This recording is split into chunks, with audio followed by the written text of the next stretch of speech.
আজকে আমি রান্না করব লাচ্ছা সিমাই। আগে কখনো লাচ্ছা সিমাই রান্না করিনি, প্রথমবার রান্না করব। ইন্টারনেটে দেখা রেসিপি, তো কেমন হবে ভালো মন্দ দুটোই আমি তোমাদের সাথে শেয়ার করব। তো এই সিমাইটা রান্না করার জন্য আমি নিয়ে নিচ্ছি সিমাই, চিনি, বাদাম, কাজু, কিশমিশ, মানে মোটামুটি যা যা ড্রাই ফ্রুটস আছে সব নিয়ে নিচ্ছি। তারপরে গ্যাসে একটা কড়াই বসিয়ে দিলাম। তারপরে প্রথমে দিয়ে দিলাম পরিমাণ মতো ঘি, তারপরে দিয়ে দিব ড্রাই ফ্রুটস গুলো। ড্রাই ফ্রুটস গুলো এখানে আমি মিডিয়াম ফ্লেমে হালকা 1 মিনিটের মতো ভেজে নিব, মানে লাল করে নিব, একটু লাল লাল হলেই হবে। এই যে দেখো ড্রাই ফ্রুটস গুলো ভাজা হয়ে গেছে। তারপরে আমি এখন একটা প্লেটে তুলে নিচ্ছি এগুলোকে। ঘি দিয়ে ড্রাই ফ্রুটস গুলো ভাজা পুরোপুরি অপশনাল, যার যেটা ভালো লাগে। চাইলে বিনা ভাজেও দিতে পারো, যার যেটা ভালো লাগে ওরকম করেই রান্না করবে। কারণ লাচ্ছা সিমাই হোক বা অন্য সিমাই হোক, কেউ কেউ ঘি দিয়ে ভেজে দেয়, আবার কেউ কেউ এমনি দিয়ে দেয়। তারপরে সেই কড়াইটাতে দিয়ে দিলাম সিমাই গুলা এভাবে ভেঙে ভেঙে।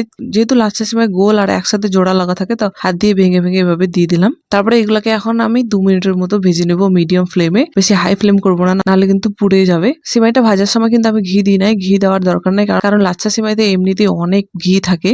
মানে যখন লাচ্ছা সিমাই ময়দা দিয়ে বানায় তখন প্রচুর পরিমাণে ঘি দেয়। ঘি ছাড়া লাচ্ছা সিমাই বানানো সম্ভবই না। ওই জন্য এই সিমাইটার দাম বেশি, কারণ পিওর ঘি দিয়ে বানানো লাচ্ছা সিমাই। ইন্টারনেটে অনেক ভিডিও দেখেছি লাচ্ছা সিমাই বানানোর, একদম ঘিয়ে ডুবায় ডুবায় বানায় সিমাইটাকে, নাহলে কিন্তু একদম ভালোভাবে বানানো যায় না। তারপরে এই যে দেখো আমার সিমাইটা ভাজা হয়ে গেল, হালকা হালকা লাল করেছি, বেশি করি নাই। তারপরে এখন আমি একটা বাটিতে ঢেলে নিব। তারপরে সেই কড়াইটাতে আবার দিয়ে দিব বাদামগুলোকে হালকা রোস্ট করে নিব, যাতে উপরের যে খোসাটা আছে ওটা ছুটে যায়। তারপরে গ্যাসে দুধ বসাই দিব। তারপরে দিয়ে দিব পরিমাণ মতো চিনি। দুধের পরিমাণটা হচ্ছে যে নর্মাল সিমাই যেগুলো আমরা প্রতিনিয়ত রান্না করে খাই ওগুলাতে যেমনটা দুধ লাগে, লাচ্ছা সিমাইটাতেও তেমনটাই লাগে। মানে অনেকটা দুধ দিয়ে সিদ্ধও করতে হবে না, আবার অল্প দুধ দিলেও হবে না, পরিমাণ মতো দিতে হবে। তারপরে এই যে দেখো আমি এখানে একটা পাতিল নিয়ে নিয়েছি, পাতিলটাতে আমি ভাজা সিমাইগুলা বিছিয়ে দিলাম। তারপরে দিয়ে দিচ্ছি ড্রাই ফ্রুটস গুলো এভাবে। তারপর দিয়ে দিব বাদাম। এই যে দেখো বাদামগুলোর আমি খোসা ছাড়িয়ে নিয়েছি, সবগুলোরই খোসা ছাড়াতে পারি না, 2-1টা ছিলই। তারপরে দিয়ে দিব দুধ, ওই যে চিনি দিয়ে গরম করে রাখা ওই দুধটা। আমি দুধটাকে একটা বাটিতে ঢেলে হালকা ঠান্ডা করে নিয়েছিলাম। তারপরে সিমেন্টের উপরে দিয়ে দিলাম এইভাবে।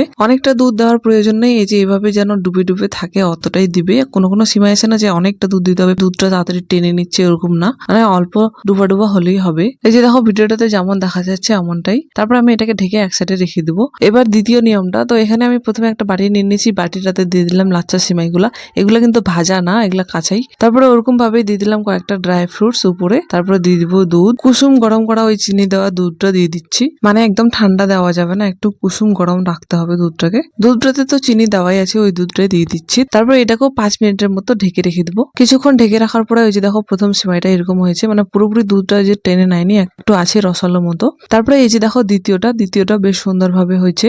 বেশি দুধের প্রয়োজন পড়ে নাই, অল্প দুধ দিয়ে খুব সুন্দরভাবে হয়ে গেছে। মানে কারো যদি খুব সিমাই খেতে ইচ্ছা করে আর সিমাইটাকে ভাজাভাজি করার মন না চায়, তাহলে এইভাবে রান্না করে খেতে পারে। দুটোর মধ্যে খুব একটা ডিফারেন্স নাই, ভালোই, দুটোই খেতে একই রকম লাগছে। ভাজাটা একটু শক্ত শক্ত আর বিনা ভাজাটা একটু হালকা নরম। এক কথায় লাচ্ছা সিমাইটা খেতে বেশ টেস্টি, তুমি যেভাবে রান্না করো।